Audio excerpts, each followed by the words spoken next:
Katkumna ki kubor balayo aga arpoi tri ujemang arajar arpulai. Ka Defense Ministry kala itu bagawai ke helikopter MD 530 jong sipai US kalahap na jrong suin sepo. Ha ki benta ka sapang setei jong ka Afghanistan pada ka naga jingjia arngut ki pilot kila khlat aju. Kane ka helikopter MD 530 kala her ki thai masar E Sharif Malaysia samangan Henry kendit kane ka helikopter kala itingku badway tawar elektrik bajraing kala hap sepo bat kala pra lengkot lengkai kapala pelong hadu bana klat arngut ki pilot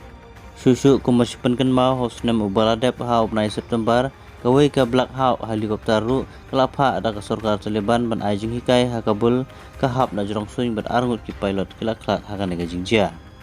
House nam araja arpui ke degas nam ha bakari Afghanistan keladap da jingkman namar bagi sipai ke US kela yuna lut sedin ya kiling sun yapom ki kali berkitiar thma ki pasang $1 million. Ki bor bahalor ke Taliban kila persang banyo isna ne repair ya ki kato gane kiling sun yapom ki ba kini sipai Amerika kela yino kentop ki helikopter nang bikin yo man penkam hino ya kini gitiar.